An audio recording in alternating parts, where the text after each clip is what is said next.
नमस्कार, स्वागत है आपका बुलेटिन में। मैं हूं आपके साथ राजश्री थवाई। तो चलिए अब बात कर लेते हैं महत्वपूर्ण खबरों की। तो भोपाल की एक खबर है जहां स्लॉटर हाउस मामले में कई चौंकाने वाले खुलासे हुए हैं। पुलिस ने कार्रवाई करते हुए नगर निगम से स्लॉटर हाउस से जुड़ी फाइलों और कागजातों को जब्त किया है, जिसमें साल 2014-15 से लेकर अब तक टेंडर अनुमति पत्र और दूसरे रिकॉर्ड शामिल हैं।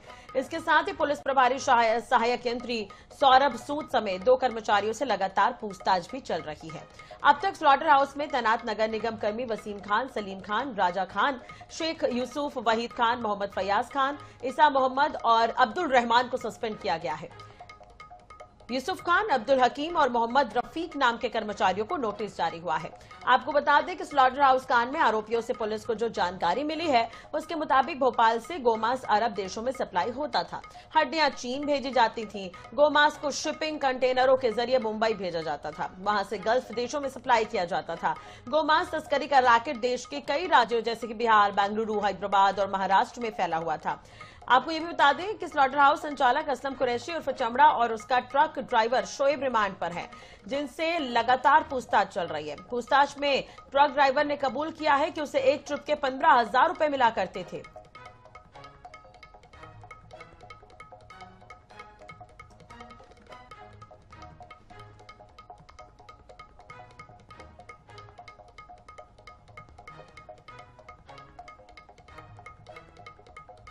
इसी खबर पर ज्यादा जानकारी के लिए हम बात करेंगे। हमारे साथ संवाददाता गौरव गुप्ता जुड़ गए हैं। गौरव, ये बड़ा खुलासा है। अब एक तरह से देखिए, स्लॉटर हाउस का मामला जहां पर वो केवल गौ मांस और बीफ का मांस इस पर ही टिका हुआ था, लेकिन अब ये मामला बढ़कर अंतरराष्ट्रीय हो गया है। यानी कि हम सोचिए, मध्य प्रदेश से अगर चीजें चाइना, अरब जैसे देशों में जा रही है तो जाल कहां तक फैला है, और भी क्या कुछ खुलासे होने की संभावना है इस पर?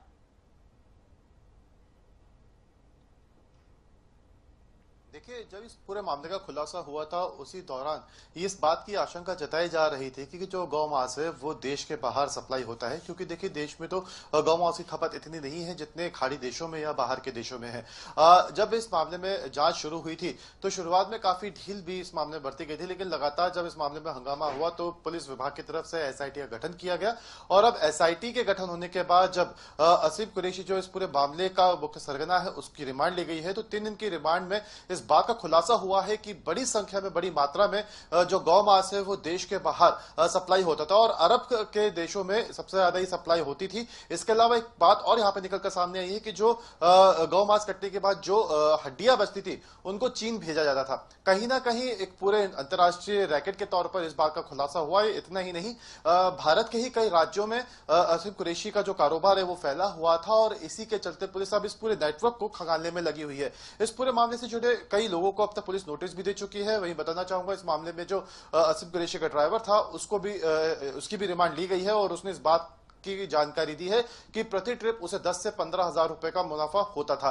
बताना चाहूंगा, यहां से जिस ट्रक में जो पूरा गौ मांस है वो लोड होकर पहले कोस्टल एरिया में जाता था, वहां से फिर शिपिंग के माध्यम से खाड़ी देशों में इस मांस को पहुंचाया जाता था। अब इस नेटवर्क में किस तरीके से लोग शामिल थे, इसको लेकर अब जो है पुलिस जांच कर रही है। इतनी बड़ी संख्या में जो गायों की जो गौ मांस यहाँ पे बरामद हुआ है, इतनी सारी गाय यहाँ पे कैसे लेके आई गई और उनको कैसे काटा गया, अब इस बात का भी जो खुलासा है जल्दी होने की उम्मीद है, क्योंकि पुलिस लगातार इस नेटवर्क को लेकर भी छानबीन कर रही है। अब तक कई सारे DVR, कई सारे CCTV फुटेज पुलिस खंगाल चुकी है। कई सारे और सबूत हैं जो पुलिस ने जब्त किए हैं और उनकी जो है इस वक्त छानबीन की जा रही है। देखिए, सबसे बड़ा सवाल यहाँ पे नगर निगम की भूमिका को लेकर भी सामने आता है कि नगर निगम की तरफ से भी इस मामले में शुरुआत में इजाजत दे दी गई और उसके बाद किसी भी तरह की मॉनिटरिंग जो है वो मामले में नहीं की गई। ऐसे में इस बात की भी आशंका जताई जा रही है कि नगर निगम से जुड़े हुए कुछ कर्मचारी भी इस पूरे रैकेट में संलिप्त हो सकते हैं और इसको लेकर भी पुलिस ने कई लोगों को पूछताछ के लिए नोटिस जारी किए हैं और हो सकता है कि आने वाले समय में ऐसे कुछ कर्मचारी इस पूरे रैकेट में शामिल होने की पुष्टि भी हो और उन तक पुलिस का हाथ भी पहुंचे। अब फिलहाल पुलिस का साफ तौर पर ही कहना है कि जो रिमांड असीम कुरैशी की ली गई है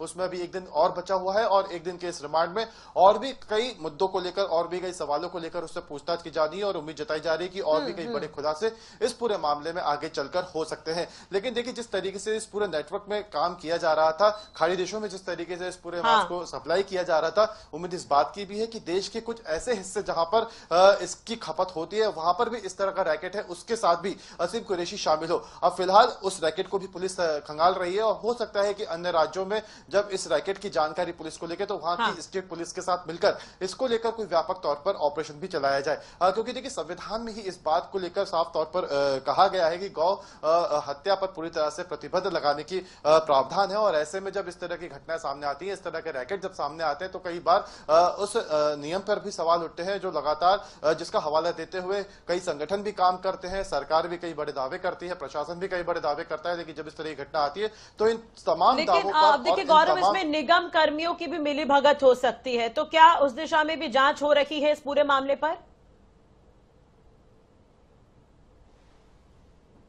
देखिए बिल्कुल जैसा मैंने आपको बताया कि नगर निगम के कुछ कर्मचारियों की संदिग्ध भूमिका इस पूरे मामले में है, क्योंकि जिस तरीके से इस पूरे मामले में शुरुआत में अनुमति दे दी गई थी। इसके अलावा बताना चाहूंगा कि जब ये गौ मांस पकड़ाया था, जब इस ट्रक को जब्त किया गया था, उस दौरान भी इस मांस की टेस्टिंग की गई थी। तो उस दौरान जो नगर निगम के से जुड़ा हुआ एक डॉक्टर था, उसने इस मामले में इसे गौ की जगह बीफ का मांस किसी दूसरे जीव का मांस बताया था। ऐसे में जब दूसरी बार CIR के माध्यम से जब जांच कराई गई तो ये गौ मांस मिला। ऐसे में नगर निगम की कहीं ना कहीं भूमिका साफ तौर पर संदिग्ध है और ऐसे में हो सकता है कि आने वाले समय नगर निगम के जो अन्य कर्मचारी हैं उनकी भी गिरफ्तारी हो, उन तक भी कानून का हाथ पहुंचे, क्योंकि कई सारे लोगों को पुलिस अब तक नोटिस जारी कर चुकी है और उनसे भी पूछताछ होनी है। लेकिन अभी फिलहाल असीम कुरैशी से ही पूछताछ की जा रही है, क्योंकि उसकी 1 दिन की रिमांड अभी और बची हुई है। कल उसको दोबारा पेश किया जाएगा। 3 दिन की पुलिस रिमांड उसकी ली गई थी और ऐसे में उम्मीद है कि और भी बड़े खुलासे उसके माध्यम से किए जा सकते हैं। फिलहाल तो नेटवर्क को लेकर तो महत्वपूर्ण जानकारी पुलिस को मिली है।